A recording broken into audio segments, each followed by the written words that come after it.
नमस्कार दोस्तों, आपका स्वागत है यूट्यूब चैनल एसके टेक्नोलॉजी पर। यूपी स्कॉलरशिप 2023-24 में आप लोगों का करंट स्टेटस को लेकर बहुत ज़्यादा सवाल देखने को मिल रहा है। कल थी 9 फरवरी, जो कि एक इंपॉर्टेंट तारीख थी, इसलिए आप ये वीडियो देख पा रहे हो। आज हो गई 10 फरवरी। तो क्या इंपॉर्टेंट होने वाले स्टेटस, जो आप लोगों का सवाल है कि सर मैं 11th में पढ़ता हूँ, मेरा कब जारी होगा, मैं बीए में पढ़ता हूँ, मैं बीएड कर रहा हूँ, मैं एमए कर रहा हूँ या फिर एमटेक कर रहा हूँ, जितने भी आप लोगों के कोर्सेज वाले सवाल जो होते हैं कि मैं आईटीआई कर रहा हूँ, सर मेरा स्टेटस नहीं दिखा रहा है, मैं बीएससी कर रहा हूँ या कर रही हूँ, मुझे मेरा स्टेटस नहीं दिख रहा, इस तरह के आप लोगों के सवाल जो मैं देख पा रहा हूँ। तो इस वीडियो में आपको पूरा क्लियर कर दूंगा कि क्या क्या चीजें होने। देखो इसमें हम लोग क्या क्या कवर करेंगे, मैंने लिख रखा है प्रॉपर कि इसमें हम लोग क्या क्या कवर करेंगे। पहली चीज तो ये चीज, मतलब आज करेक्शन का आखिरी दिन है, तो जितने 9-10 के छात्र हैं, प्री मैट्रिक वाले, उनके लिए देखो भाई करेक्शन, अगर आप 9-10 के छात्र वीडियो देख रहे हो तो अगर आपके फॉर्म में कुछ सुधार करना है तो आज आपके पास लास्ट डेट होने वाली है, 10 फरवरी है, आज तक का ही मौका दिया गया है। तो आप लोग, अगर आपके भाई बहन है या कोई भी 9-10 का देख रहा हो तो उन तक जरूर इन्फॉर्मेशन ने शेयर करना, एक बार याद दिला देना कि आज करेक्शन का जो है कि आखिरी मौका। और क्या डिस्कस करेंगे कि आप लोगों के स्कॉलरशिप के बजट के बारे में जानना है। जैसे बहुत लोगों को होता है ना कि जनरल में इस बार कितना बजट बढ़ाया है, घटाया है पिछली बार से, या फिर एससी एसटी का क्या बजट है, लास्ट ईयर के कंपेरिजन में इस बार बढ़ाया है या घटा दिया गया, ओबीसी के साथ क्या किया गया है। तो अगर ये आप जानना चाहते हो तो इस वीडियो में ये डिस्कस नहीं करेंगे, आप लोग कमेंट करके बता देना, तो इस पर एक सेपरेट वीडियो में ला दूंगा जिसमें आपको मैं यही बताऊंगा कि बजट का क्या सीन है, इस बार बढ़ाया घटाया है। तीसरा चीज, ये करंट स्टेटस जो इस वीडियो के अंदर मेन चीज डिस्कस करेंगे, करंट स्टेटस किस दिन आएगा, ये आप लोग का बड़ा सवाल है, वो हम लोग पूरा देखेंगे। और अटेंडेंस में बहुत लोग का अटेंडेंस कम है, तो उसमें आप लोग सुधार कैसे कर सकते हो, ये काफी छात्र पूछ रहे हैं मेरे से, वो भी। और जो आखिरी में सवाल है वो इनकम सर्टिफिकेट को लेकर है कि अगर देखो इनकम इस बार लगाना किसका था, इस बार लगाना था जो है कि पेरेंट्स का या गार्जियन का, अपना नहीं लगाना था।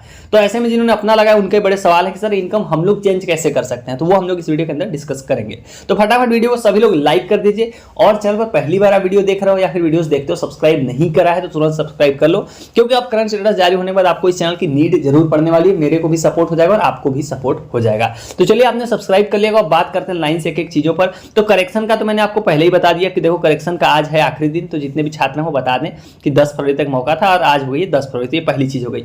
बजट वाला आप लोग कमेंट करके बता देना। अब बात करते हैं करंट स्टेटस किस दिन आएगा। देखो कल थी 9 फरवरी, जो एनआईसी का जो वेरिफिकेशन होना था उस कल जो है कि वो समाप्त हो गया, मतलब एनआईसी का जो वेरिफिकेशन था कल उसकी आखिरी डेट थी। तो उसके बाद जो है कि एनआईसी वेरिफिकेशन के बाद ही आप लोग के स्टेटस जारी होते हैं। तो ये देखो, ये जितने भी छात्र हैं 11-12 under graduate, post graduate, 11th-12th और जितने भी मतलब उसके ऊपर के छात्र हैं। अब इसमें आप लोग ये कोर्स वाले सवाल आप लोग मत पूछिएगा, ध्यान से सुन लीजिए कि देखो 9-10 के बाद जितने भी क्लास बचते हैं ऊपर के, वो सभी आ जाते हैं दसमोत्तर के अंदर, जिनको बोलते हैं पोस्ट मैट्रिक, इंटरमीडिएट या फिर इंटरमीडिएट अदर देन इंटरमीडिएट, इस टाइप के कोर्स, उन सभी को दसमोत्तर हो जाता है। और उन सभी के लिए, चाहे आप कोई भी कोर्स कर रहे हो, आप बीए कर रहे हो, बीएससी कर रहे हो, या फिर एमएससी कर रहे हो, बीकॉम कर रहे हो, बीए कर रहे हो, एमए, कुछ भी कर रहे हो, जितने भी इस टाइप के कोर्स होते हैं 9-10 के बाद वाले, वो सभी एक ही कैटेगरी में आते हैं। तो जो एक डेट होगी वही आप सभी के लिए होगी, उसमें आपको अलग से नहीं पूछना सर कि मैं आईटीआई का हूं तो मेरा नहीं आया, मैं डिप्लोमा का हूं तो मेरा नहीं आया। जो इस वीडियो के अंदर मैं बताऊंगा वो सभी कोर्सेज के लिए अप्लीकेबल होगी। तो आप कोर्स आपका कोई भी हो 9-10 के अलावा, तो ये डेट आप सभी के लिए अप्लीकेबल होने वाली है। तो ये जनरल, ओबीसी, माइनॉरिटी के लिए नोटिस जारी किया गया था। अगर आप इन वर्ग से आते हो, मतलब आप सामान्य वर्ग में आप आते हो, आप पिछड़ा वर्ग में आते हो, या फिर अल्पसंख्यक वर्ग में आते हो, तो आपके लिए यही नोटिस अप्लीकेबल है कि आप 9-10 में, मतलब 9-10 के अलावा पढ़ते हो, तो आप किसी भी कोर्स में पढ़ रहे हो, ये कैटेगरी वाइज होता है। मतलब इसमें आपका ये मतलब नहीं कि आप आईटीआई को तो आपके लिए अलग नोटिस होगा, बीए करो तो अलग नोटिस होगा। ये बात आपको समझ लेनी है। मैं कमेंट में आप लोग इस तरह के सवाल देख पाता हूं। तो देखो वो करंट स्टेटस जारी कब होगा, इस नोटिस में क्या बताया गया, वहां से हम लोग समझ लेते हैं। देखो जो एनआईसी होती है, एनआईसी क्या होता है, ये लखनऊ आपका फॉर्म भेजा जाता है, वहां पर एक सॉफ्टवेयर होता है पीएफएमएस नाम का, उसमें आप सभी का डेटा जो है कि लोग चेक करते हैं कि मान लो इस छात्र ने कोई डेटा भरा है तो वो सही है या नहीं है। फिर पीएफएमएस जो है कि रिटर्न करता है डेटा, या तो सही बता के या तो गलत बता के। तो ये कब से कब तक चलेगा, वो चल रहा था आपका 24 जनवरी से लेकर 9 फरवरी तक, जो कि कल थी। तो 9 फरवरी बीत गई, अब इसी के बाद आप लोगों का करंट स्टेटस जारी होना शुरू होता है। तो आज है 10 तारीख, कल होगी 11 तारीख। तो ये 2 दिनों पर आप उम्मीद न रखना स्टेटस दिखने की, क्योंकि आज है सैटरडे, तो आज भी नहीं दिखेगा आपका स्टेटस, बहुत कम चांस है आज की डेट में दिखने के। और कल है संडे, यानी कि जो स्टेटस आपके जारी होने की सबसे ज्यादा उम्मीद है वह है 12 फरवरी, जो कि मैंने आपको इसके पिछले वाली वीडियो में भी ये डेट बताई थी। तो ये डेट आपको नोटिस कर लेनी, पूरे चांसेस है कि आपको 12 फरवरी की शाम तक या फिर 13 फरवरी की सुबह आपको अपना जो है कि करंट स्टेटस देखने को मिल जाएगा, क्योंकि फॉर्म आपका जो है कि एनआईसी से जो सत्यापन है, वेरिफिकेशन है, वो खत्म हो गया है। आप 9 में 1-2 दिन का प्लस माइनस मान के चलो, इसलिए मैं 12 लेके चल रहा हूं कि 12 तारीख से जितने भी छात्र हैं जनरल, ओबीसी, माइनॉरिटी के, जो 9-10 में नहीं पढ़ते हैं, 9-10 के ऊपर के क्लासेस में, उसमें सारे कोर्स आ जाते हैं। तो अगर आप इन 3 कैटेगरी से आते हो, जनरल, ओबीसी और माइनॉरिटी से, तो आपका स्टेटस आप लोग 12 फरवरी की शाम से या 13 फरवरी की सुबह से देख पाओगे, क्योंकि एनआईसी का वेरिफिकेशन जो है कि कल की डेट में समाप्त हो गया। तो ये आपका करंट स्टेटस हो गया जनरल, ओबीसी और माइनॉरिटी वालों का।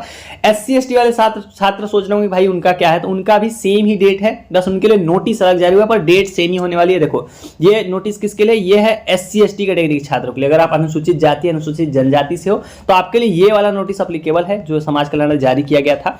तो इस नोटिस में आप लोग के लिए जो डेट लिखी गई है वो एक्जैक्टली सेम है जनरल, ओबीसी, माइनॉरिटी की द्वारा तरह ही, इसमें कुछ अलग नहीं। आप लोग उनका जब जारी होगा तभी आपका भी होगा, क्योंकि आपके लिए जो एनआईसी स्क्रूटनी थी वो अभी 24 जनवरी से लेकर 9 फरवरी तक थी, जो कि कल खत्म हो गई है।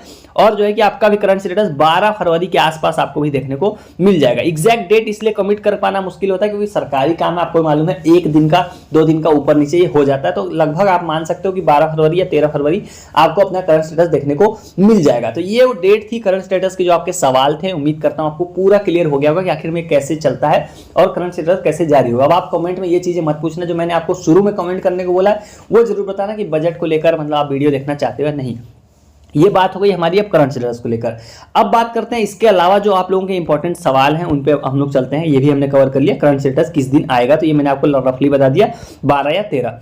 अब बात करते हैं अटेंडेंस में सुधार कैसे होगा। देखो आप में से बहुत से ऐसे छात्र हैं, आप सभी को नियम पता होगा कि अगर आपका अटेंडेंस 75% से कम है तो आपका फॉर्म क्या रिजेक्ट हो जाएगा। तो अगर इससे कम है तो आप लोग ये पूछ रहे हो सर कि इसको करेक्शन कैसे कर सकते हैं। देखो पहली बात तो कि इसका करेक्शन आप लोग नहीं कर सकते। आप अगर ये सोच रहे हो कि मेरा अटेंडेंस 72 डाल दिया है तो करेक्शन में आप इसको चेंज करके 75 78 कर दो, तो ऐसा नहीं हो सकता है। ये अटेंडेंस कैसे सही हो सकती है, देखो पहली चीज तो आपको क्या करना पड़ेगा, पहली चीज तो आपको अपना जो है कि करंट स्टेटस का वेट करना पड़ेगा। देखो जब करंट स्टेटस जारी होगा उसके बाद क्या होगा, उसी के बाद जो है कि आपका करेक्शन भी होना है 12 फरवरी से।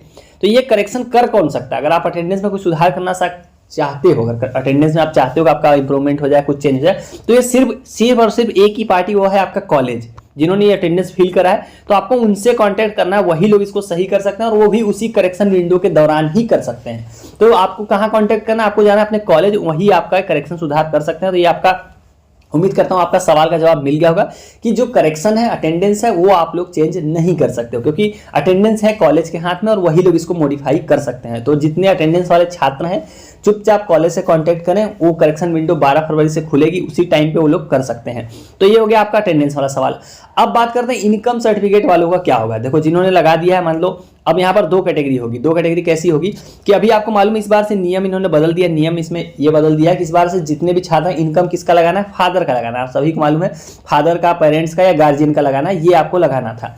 अब कुछ छात्रों ने लगा दिया है अपना इनकम, मतलब बहुत सारे ऐसे छात्र हैं जिन्होंने खुद का इनकम सर्टिफिकेट लगाया है। तो इन छात्रों का फॉर्म क्या होगा, रिजेक्ट हो जाएगा, क्या हो जाएगा। देखो आपको यहाँ पर 2 चीजें समझनी पड़ेंगी। 2 चीजें कौन सी कि यहाँ पर 2 कैटेगरी होती है। कुछ तो छात्र होंगे जिन्होंने फ्रेश आवेदन किया होगा इस साल, जिन्होंने फॉर्म भरा होगा, और कुछ होंगे रिन्यूअल। तो जो नियम है वो क्या कहता है मैं उस हिसाब से आपको बता देता हूँ। देखो नियम ये कहता है कि रिन्यूअल के जो छात्र हैं उन्होंने जो फर्स्ट ईयर में इनकम लगा दिया है, चाहे वो जो भी लगाया होगा, उस टाइम अप्रूव था तो उनका अप्रूव ही रहेगा। उनके लिए कोई नियम मतलब उनके लिए ऐसा नहीं हो सकता, क्योंकि इनकम चेंज करने का ऑप्शन होता नहीं है रिन्यूअल के पास, तो ये लोग के लिए तो नहीं होने वाला। अब फ्रेश कैटेगरी जितने छात्र हैं ये लोग सारे लोग करंट स्टेटस का वेट करें। करंट स्टेटस में ही आपको लिख कर आएगा कि आपके इनकम में क्या दिक्कत है, उसके हिसाब से सॉल्यूशन आपका बनकर आएगा। लेकिन मीनवाइल मतलब उसके बीच के दौरान में आपको क्या कर लेना, आपको नया एक इनकम जरूर बनवा लेना है, जो मैंने आपको पिछली वीडियो से भी बताया है कि आपको एक न्यू इनकम अपने फादर के नाम का बनवा लेना है। इन केस मान लो अगर आपको एक करेक्शन का मौका देते हैं या फिर आपके लिए कोई नया कुछ सिस्टम लाते हैं जिसमें आप नया इनकम लगा सको अपने पापा का, तो वहां पर एक काम हो जाएगा। अगर आपने नया इनकम नहीं बनवाया होगा तो ये दिक्कत कर जाएगा, क्योंकि मान लो अगर इन्होंने चेंज करने का मौका भी दिया तो आप चेंज नहीं कर पाओगे। इसलिए नया इनकम बनवा के रख लो। जो आप लोगों के मैक्सिमम सवाल हैं वो सारे आपके जो करंट स्टेटस में ही आपको मिल जाएंगे कि आखिर में उसका जवाब क्या है। अब रिन्यूअल वाले जैसे छात्र हो गए उनमें क्या दिक्कत आएगी इनकम को लेकर, उनमें आएगा मिसमैच का आएगा कि मतलब इनकम जो है कि डुप्लीकेट इनकम सर्टिफिकेट आएगा, ये सारी आएंगी। तो ये समस्याओं का सोल्यूशन तो आपको आगे इसी चैनल पर देखने को मिलेंगे। मैं लाइन से आपके लिए सोल्यूशन तो लाता ही रहूंगा। बाकी यहाँ पर आपके सवालों के जवाब मिल गए होंगे, उम्मीद करता हूँ। यही आप लोग के 5 इंपॉर्टेंट सवाल थे जो आप लोग के मैक्सिमम लोगों के थे।